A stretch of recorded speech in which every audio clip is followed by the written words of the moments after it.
Career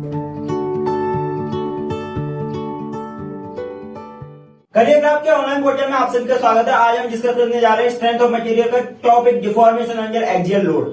तो axial load समझते हैं। सबसे पहले एक्सियल लोड क्या होता है। एक्सियल लोड किसी भी मेंबर के एक्सिस के अलावा हमने कोई लोड लगाया, कोई फोर्स लगाया तो उसे हम एक्सियल लोड कहते हैं। मान लो ये हमारे किसी मेंबर की एक्सिस है, इसके अलावा हमने कोई फोर्स लगाया, पी फोर्स टेंसाइल लगा दिया, तो इस फोर्स को हम एक्सियल लोड कहेंगे। सबसे पहला केस लेते हैं प्रिज्मेटिक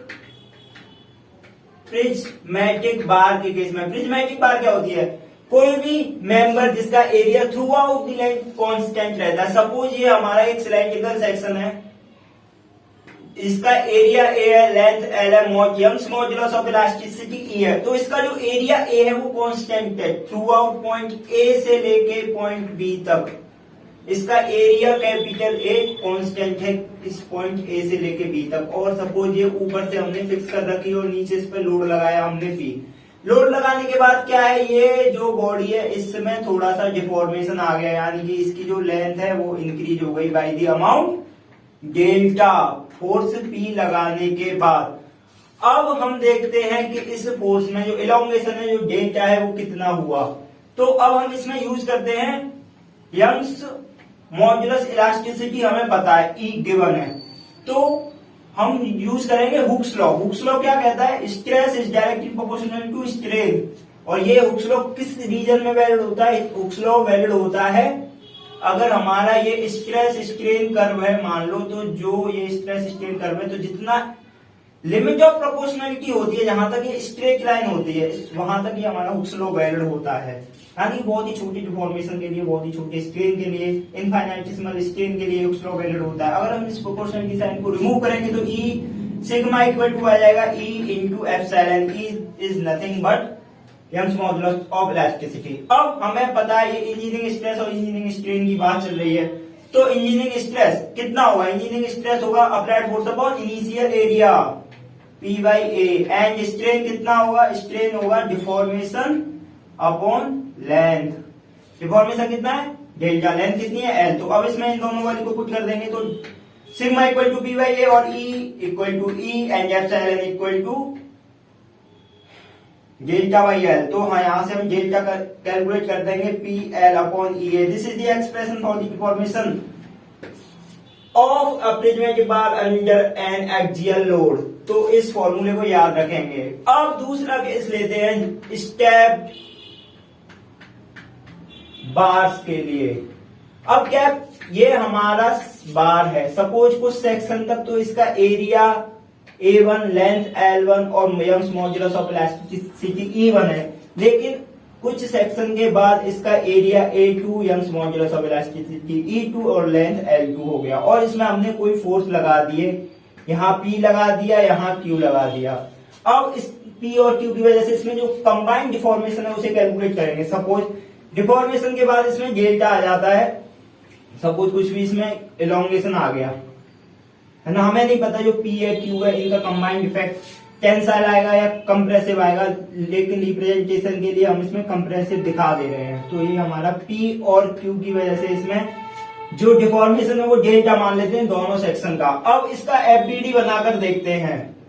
अब FBD हमने ड्रॉ किया इसका, तो FBD ड्रॉ करने के लिए नीचे देखो हमारे पास P फोर्स लग रहा है और यहाँ Q फोर्स लग रहा है। तो यहां पर हम एक रिएक्शन मान लेते हैं जिसे हम R1 बोल देते हैं, R2 बोल देते हैं इसे, और ऊपर जो रिएक्शन डेवलप हुई उसे हम R1 मान लेते हैं। अब R2 की वैल्यू यहां पर समेशन Fy इक्वल टू 0 करेंगे, समेशन Fy इक्वल टू 0 करेंगे तो R2 की वैल्यू कितनी आ जाएगी, P के बराबर। और यहां पर समेशन Fy इक्वल टू 0 करेंगे तो R1 plus Q equal to R2, और R2 किसके बराबर है, P के बराबर। तो जो हमारा R1 है उसकी वैल्यू P माइनस Q के बराबर आ जाएगी। ये दो वैल्यू है, इन्हें हम रख सकते हैं और इन्हें हम इक्विवेलेंट, अब हम इसे P Q को हटा के इसे सिर्फ R1 R2 के टर्म्स में लिखें तो क्या मैं इसे ऐसे लिख सकता हूं, R2 और ये R1 यानी कि पी क्यू को हटा के मैंने सिर्फ रिएक्शन लिख दी है, क्योंकि एक्शन इक्वल टू रिएक्शन, तो मैंने जो फोर्स है एक्सटर्नल फोर्स की वजह इंटरनल फोर्स और रिएक्शन है उसको लिख दिया है। और इतना एरिया की इतने सेक्शन का एरिया कितना है, A1 length L1 Young's modulus of elasticity E1 और इसका area A2 L2 and E2।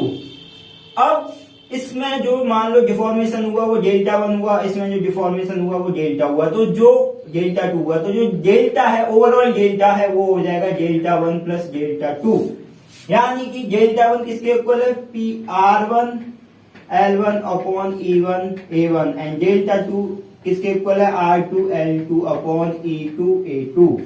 यानी कि अगर हम delta equal to delta 1 plus delta 2 करेंगे तो डेल्टा जो हमारा है वो आएगा R1 L1 upon E1 A1 plus R2 L2 upon E2 A2। समझ में आ गए, ये एक्सप्रेशन है। अगर इस तरह का स्टेप बार दे रखा हो तो हम इस तरह से डिफॉर्मेशन कैलकुलेट करेंगे। अब हमारे पास जो फोर्स है वो कांस्टेंट नहीं है। मान लो अगर हमारे पास कोई भी स्टेप बार है, सॉरी कोई भी हमारे पास प्रिज्मेटिक बार है जिसमें वेरिंग फोर्स है, वेरिंग फोर्स यानी कि जो फोर्स है वो हमारा चेंज हो रहा है, यानी कि थ्रू आउट दी सेक्शन जो फोर्स है वो चेंज हो रहा है, लेकिन ओवरऑल जो फोर्स की वैल्यू हम कुछ भी मान लेते हैं चेंज हो रहा है इसकी।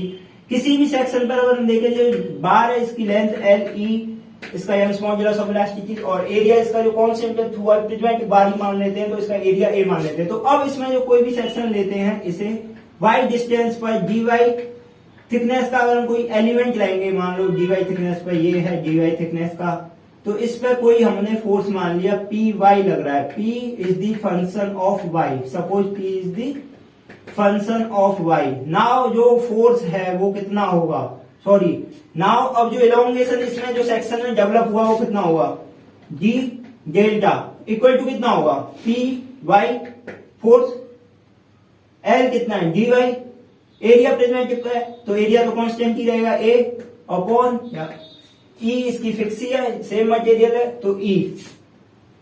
तो जो हमारा ओवरऑल इलोंगेशन कितना होगा, integration from 0 to L d delta, तो ये हो जाएगा 0 to L Py dy upon EA।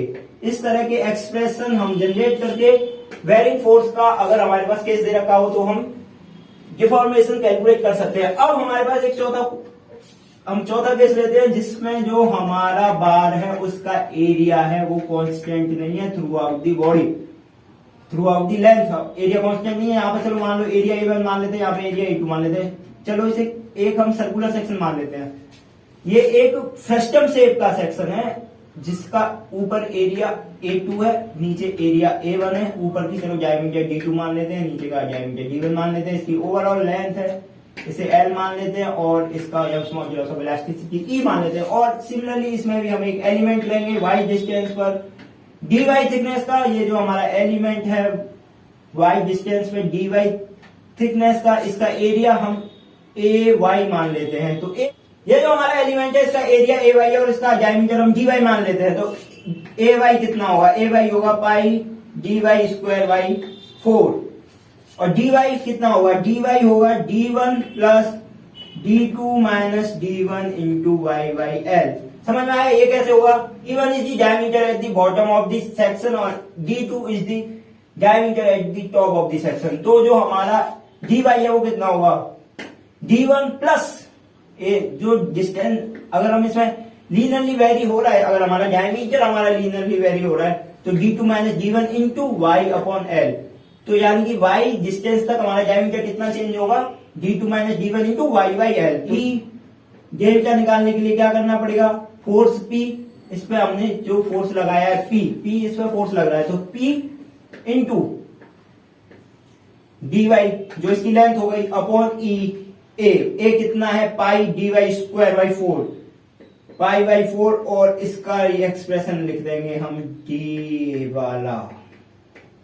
अगर हम इस वैल्यू को डाल के अगर हम इसका इंटीग्रेशन कर दें 0 से L तो हमारे पास डेल्टा की वैल्यू आएगी 4PL upon pi E d1 d2। This is the expression for the deformation of the varying cross section bar.